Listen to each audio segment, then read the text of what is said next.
देखो, हम सब लोग किसान बैठे यहाँ पर और देश का किसान खेती करता है और खेती करने के बाद सबसे प्रमुख व्यवसाय है खेती। खेती के बिना जीवन नहीं है। और खेती जब हम करते हैं तो आज की तारीख में, पहले हमारे जब बुजुर्ग लोग खेती करते थे तो देश सोने की चिड़िया था। आज हर किसान के ऊपर लाख, 2 लाख, 3 लाख रुपए का कर्जा चढ़ गया। ठीक है ना। मैंने अंदर एक चीज़ बताई आपको कि खेती में 2 चीज़ों को ध्यान रखना है। खेती खेत में करते हैं। खेती का मतलब है फसल उत्पादन। फसल कहाँ बोते हैं? खेत में। फसलों को हम कहते हैं माँ पार्वती और खेत शिव।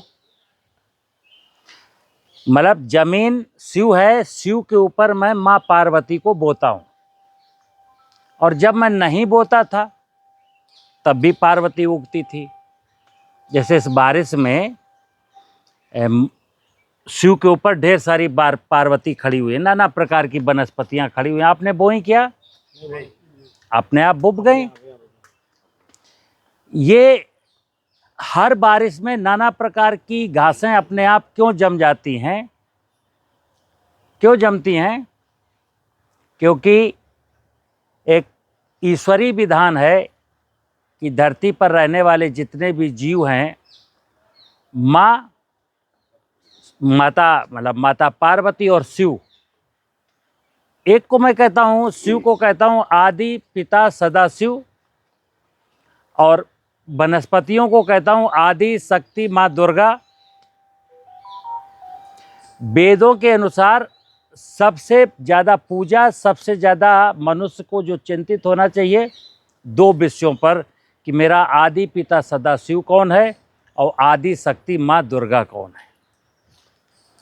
तो किसान जब खेती करता है तो जमीन पर करता है। जमीन है शिव और जो बोता है वो है माँ पार्वती। अब एग्रीकल्चर में, कृषि विज्ञान में जब जाते हैं तो इसी को कहा जाता है कि भूमि एवं फसलों का मैनेजमेंट ही खेती है। भूमि के ऊपर फसलों को उगाने का जो मैनेजमेंट है उसी का नाम खेती है। इसी को मैं दर्शन शास्त्र में ले जाता हूँ, इसी को धर्म से जोड़ देता हूँ कि धरती की पूजा करो, माँ पार्वती की पूजा करो। सबसे ज़्यादा पूजा शिव की होती है। हमारे देश में सबसे ज़्यादा पूजा किसकी होती है? 90% जो मंदिर मिलेंगे ना वो शिव के मिलेंगे। और आदि शक्ति माँ दुर्गा की पूजा साल में 2 बार नवदुर्गा में होती है। ठीक है ना।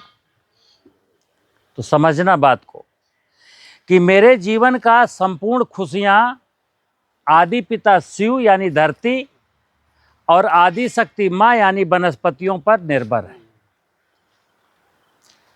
आधुनिक कृषि में क्या किया गया, जो वर्तमान की कृषि चल रही है, उसमें मैं टेक्नोलॉजी को ज़्यादा तवज्जो दे रहा हूं। और उस टेक्नोलॉजी के कारण मेरा आदि पिता सदाशिव यानी धरती बंजर होने की कगार पर आ गई। और जाने कितने खरपतवारों को मैं बीडीसाइड डाल के मार देना चाहता हूं। यानी मैं जिस शिव की पूजा करता हूं उस शिव को मारना चाहता हूं, और जिस पार्वती की आदि शक्ति दुर्गा की पूजा करता हूं उसको भी पेस्टिसाइड डाल करके नष्ट करना चाहता हूं। ठीक है ना मित्र। देखना, एक पेड़ है, ये पेड़ खड़ा है। जितने भी जीव हैं धरती में, उनको जब भूख लगती तो कहीं भी जा सकते हैं, कहीं जा सकते हैं ना। जैसे आदमी तो होटल चला जाता है, लेकिन ये पेड़ कहाँ जाएगा? ये पेड़ कहाँ जाएगा खाना खाने?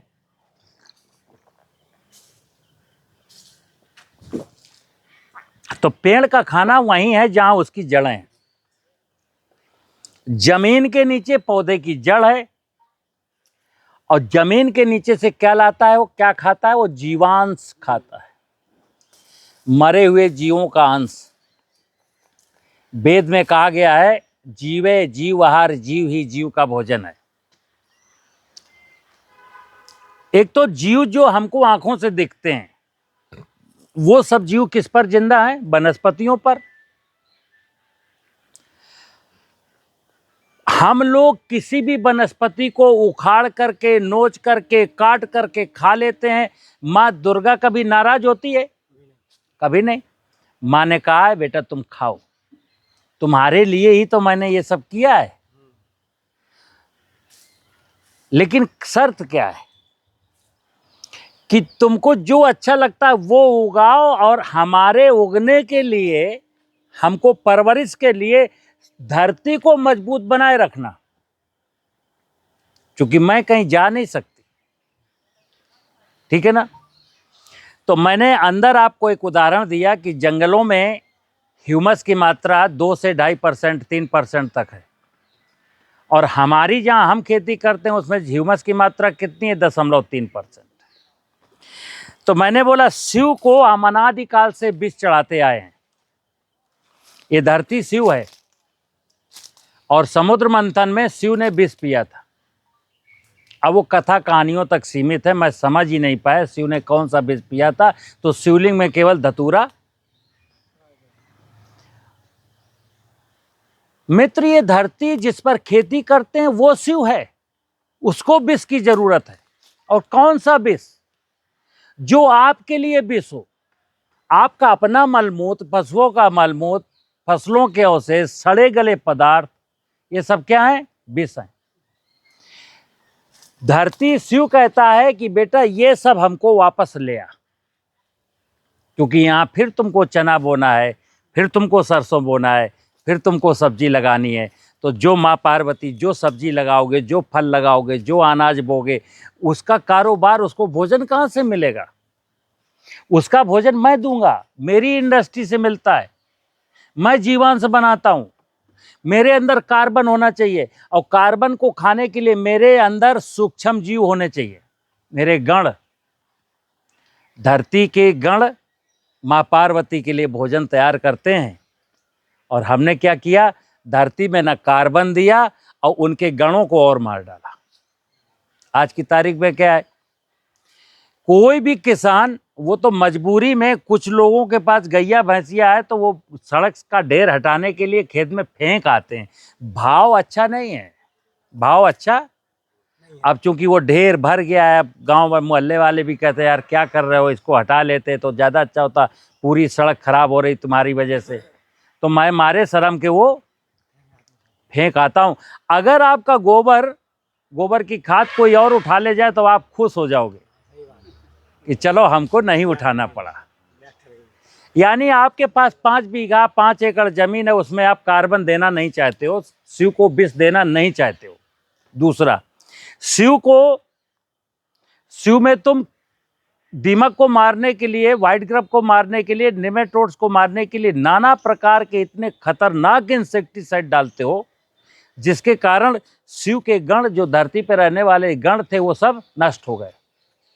अब थोड़ा सा कार्बन बचा है, लेकिन उन शिव के गण उसको जीवांश में कन्वर्ट नहीं कर पा रहे। क्या होता है कि किसान जब जमीन में, शिव हमारे बंजर हो गए, धरती मेरी बंजर हो गई, शिव की सामर्थ्य कम हो गई, तो माँ पार्वती को जो पोषण मिलने चाहिए वो नहीं मिल पा रहे। तब फिर शुरू होता है इतिहास केमिकल फर्टिलाइजर का। मुझे बड़ा अच्छा लगा। क्या करना है, गोबर में हाथ डाल के 1 बोरी यूरिया का छींटा मार देंगे तो फसल बढ़ जाएगी, 1 बोरी DAP डाल देंगे तो तना मजबूत हो जाएगा। तो भोजन में स्वाद खत्म, भोजन की पौष्टिकता खत्म, लागत आपकी बढ़ गई, फसलों में बीमारियां आ गई, खेत की मेड़ के पेड़ कट गए, चिड़ियां खत्म हो गई तो इंसेक्ट आ गए, गैया भैंसिया बेच दिया तो खरपतवारों की समस्या आ गई। दोस्त, समस्या कहीं नहीं थी, समस्या सिर्फ हमारी सोच में है। हमने दर्शन को महत्व नहीं दिया, विज्ञान को महत्व दिया। खेती दर्शन शास्त्र का विषय, ध्यान रखना। खेती किसका विषय है? खेती विज्ञान का और अर्थशास्त्र का विषय नहीं है। खेती ज्ञान का विषय है, खेती धर्म का विषय है, खेती पूजा का विषय है, खेती भगवान का विषय है, और हम क्या कर बैठे, टेक्नोलॉजी का विषय बना। अब आप देश के 14 करोड़ किसानों में से 12 करोड़ किसानों के ऊपर भारी भरकम कर्जा है, और मुझे बड़ा दुख होता है किसान जब फ़ोन करके दूर दराज से पूछता है कि साहब मेरा नींबू का बगीचा है, एक कोई ऐसा फंगस आ गया, सारे नींबू झड़ गए, सारे फूल झड़ गए, हमने 50,000 की दवाई डाल दी लेकिन बचा नहीं पाए। ये एक नींबू का नहीं है, ये नाना प्रकार की सब्जियों में, नाना प्रकार के फलों में हर रोज़ हमको 10-20 फ़ोन इस प्रकार के भी आते कि मैं मर गया, बर्बाद हो गया, उपाय बताओ। हमने कहा उपाय तो आपने किया है मित्र, क्या उपाय किया है बताओ जरा। बोले साहब उपाय जो हो सकते थे सब किए, लेकिन हमने कहा समस्या का समाधान नहीं मिला। बोले नहीं मिला। तो हमने कहा है भी नहीं कहीं। खेती में आने वाली किसी भी समस्या का समाधान, डंके की चोट पर कहता हूं, खेती में आने वाली किसी भी समस्या का समाधान किसी टेक्नोलॉजी के पास नहीं, किसी विज्ञान के पास नहीं। सबका समाधान किसके पास है? धरती माँ के पास। एक है साधे सब सदे, सब साधे सब जाए। मैं इसलिए अंदर भी बोला कि जमीन में कितना ज़्यादा से ज़्यादा ह्यूमस बढ़ा दें, और ह्यूमस का मतलब दो चीज़ें हैं, कितना ज़्यादा से ज़्यादा कार्बन मैं बढ़ा दूं। अभी मैं जहाँ खड़ा हूँ, जरा इनसे कहूँगा इधर को झूम करके दिखाएं, आप लोग भी देख लीजिए। ये जंगल है, ये देखिए ऊपर आपका ये बायोमास है, इसके नीचे ये सब काली मिट्टी, बुरबुरी मिट्टी, ऐसे ये कार्बन है। यहां इतना कार्बन है कि जो जंगलों में कार्बन होता है ना 2%, 3%, उससे ज्यादा यहां कार्बन है। यहां की वनस्पति को किसी प्रकार की यूरिया डीएपी की जरूरत नहीं है। यहां जो लगा दोगे बढ़िया पैदा होगा, कोई जरूरत ही नहीं। शिव पार्वती को पालता है और पार्वती शिव का ख्याल रखती है, आपस में एक कोरिलेशन है। माता पिता को जैसे रहना चाहिए वैसे रहने दो, वो सब कुछ कर लेते हैं, लेकिन मैं उनको वैसे नहीं रहना देना चाहता। देखिए आप, फसल को कौन पालता है? जमीन की तुम। लेकिन आज तो सबके दिमाग में ये है कि फसल को मैं पालता हूं। फसल आपने बोई, फिर यूरिया लेके गए, फिर डीएपी लेके गए, फिर फंजीसाइड लेके गए, इंसेक्टिसाइड लेके गए, फिर सिंचाई के लिए पानी लेके गए। ऐसा लगता है जैसे गेहूं की, चने की, मटर की, सब्जी की फसल को मैं पाल रहा हूं। किसी भी बच्चे को उसकी माँ ही पाल सकती है, आप मत पालिए। आपके पास सामर्थ्य नहीं है, आपके पास ज्ञान। लेकिन हमने क्या ठेका लिया, टेक्नोलॉजी ने क्या ठेका लिया? हम पालेंगे गेहूं की फसल को, हम पालेंगे टमाटर की फसल को, हम पालेंगे नींबू की फसल को। अरे आता जाता ABCD का ज्ञान नहीं है, तुम पालोगे? दिमाग खराब हो गया तुम्हारा? हमारा काम है केवल धरती को जैसा होना चाहिए वैसा बनाए रखें, धरती को डिस्टर्ब ना करें। धरती जो काम कर रहे उसको काम को करने दें। धरती में जो खरपतवार उग रहे हैं उनको उगने दें। जब बड़े हो जाएं तो वहीं उनको उखाड़ के डाल दें, उनको काट के वहीं डाल दें। उनको खरपतवार नाशी ले जा करके मारना पाप है। किसी भी इंसेक्ट को इंसेक्टिसाइड डाल करके मारना पाप है। धरती को कार्बन ना देना पाप है। धरती के नीचे का 300 फुट का पानी निकालना पाप है। अब दुनिया में बहुत सारे लोग जो हमको ऐसा सुनते हैं वो कहते हैं कि मतलब पाप की तुम ही डिफिनेशन डिसाइड करोगे, हम सब लोग पापी हैं। हमने डंके की चोट पर कहता हूं सारी मानव जाति पापी है आज की तारीख में, क्योंकि किसी को ज्ञान है ही नहीं। हम भगवान की गोद में रहते हैं, भगवान की गोद में खेलते हैं। भगवान ने मुझे जन्म दिया है, भगवान हमको पालता है। और भगवान का मतलब क्या है? पंच महाभूत, भूमि, गगन, वायु, अग्नि और नीर, ये क्या? भगवान। और धरती के ऊपर जितनी भी जीव जगत, वनस्पति जगत की माया क्या? ये भगवान की रचना है, भगवान की व्यवस्था। भगवान संसार का सत्य है और भगवान के द्वारा रची गई रचनाएं सनातन हैं। और हमारा धर्म है कि सत्य को और सनातन को नष्ट ना होने दें। ये आपका धर्म है। आज की तारीख में क्या हुआ? हम तो सत्य को, सनातन को मारने पर तुले हैं। धरती को मैंने बंजर किया, धरती के नीचे का भूगर्भ जल मैंने लूटा, वनस्पतियों को बीडीसाइड से मैंने मारा, इंसेक्ट को पेस्टिसाइड डाल के मैंने मारा। इंसान तो भगवान और भगवान की व्यवस्था को नष्ट करने पर उतारू। कह रहा मैं ज्ञान का अवतार हूं, मैं पढ़ा लिखा हूं। कौन सी पढ़ाई लिखाई भाई तुम्हारी ये? और भगवान और भगवान की व्यवस्था को मार करके इंसान खुद मरने की कगार पर पहुंच गया। अब ये जिंदा नहीं है यहां कोई भी। इसलिए मैं कहता हूं, खेती में कोई प्रश्न नहीं है। करेला है, कद्दू है, टमाटर है, मिर्चा है, बैंगन है, मूली है, पपीता है, अमरूद है, फल है, कुछ नहीं। जैसे कई किसान हमसे कहते हैं, सचान साहब ये जीवामृत क्या टमाटर में भी डाल सकते? सचान साहब ये जीवामृत क्या केले में भी फायदा करेगा? सचान साहब हमारी हल्दी में भी जीवामृत फायदा करेगा? मैंने फिर बोला, ये हल्दी, टमाटर, मिर्चा भूल जाओ। धरती मजबूत है तो चाहे जो फसल बोले ना, कोई भी पार्वती का कोई भी स्वरूप, जैसे नव दुर्गा चल रही, नव दुर्गा के 9 स्वरूप। अब 9 स्वरूप तो किसी को याद? 9 जड़ी बूटियां हैं, ध्यान रखना। नव दुर्गा के जो 9 स्वरूप है ना, वो 9 जड़ी बूटियों के नाम है। 9 तो लिखी गई हैं। अगर 20 लाख लिख दी जाती तो 9 तो हमको याद नहीं हुई, 20 लाख क्या याद होंगी? इसलिए मित्र, हमारा कुछ काम नहीं है। धरती के ऊपर चाहे टमाटर बोना, बैंगन बोना, करेला बोना, नींबू का बाग लगाना, अमरूद का बाग लगाना, गेहूं बोना, चना बोना, मटर बोना, शर्त एक है, शिव बाबा अगर खुश हैं, और शिव बाबा की खुशी का मतलब है अगर जमीन में 1% से ज्यादा कार्बन है और ये जीवाणु हैं, नाना प्रकार के लाभदायक सूक्ष्म जीवाणु हैं, तो फिर बता दूं, अब आपकी खेती में कोई मुश्किल नहीं।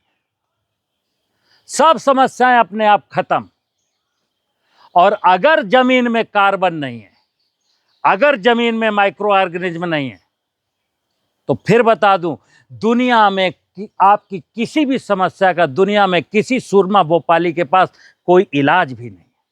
हाँ, ये जरूर है कि आपको इलाज कराते कराते कराते कराते, रोग बीमारी कीड़ा ठीक करते करते आपकी जमीन बिकवा देगा, आपके घर की जेवर बिकवा देगा और आपको कर्ज में डुबो देगा, कुछ नहीं मिलना। और इसीलिए तो किसान कर्ज में डूबा है।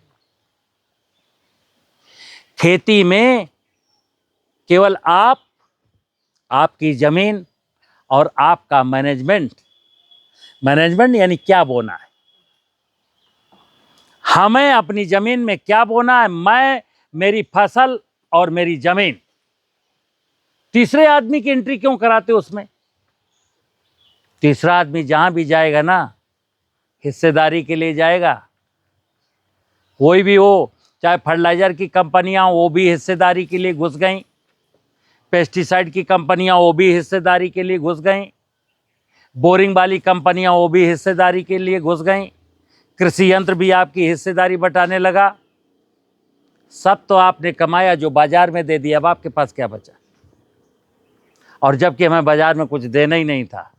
अगर ये पता चलता कि धरती शिव है और ये वनस्पतियां माँ पार्वती हैं, धरती और वनस्पतियों के बीच का एक संबंध है, उस संबंध को मैं जानता हूँ, उस संबंध को टूटने नहीं देता हूँ, उस संबंध को मैं ठीक करने के लिए एक मैनेजमेंट करता हूँ। क्या कि जब मैंने फसल काटी, जो कुछ भी मिला खा लिया, जो बच गया वो धरती को वापस कर दिया। शिव जी ने कहा है, हमको विष देता रहे, अमृत लेता रहे। नमस्कार। क्या करना है इसमें?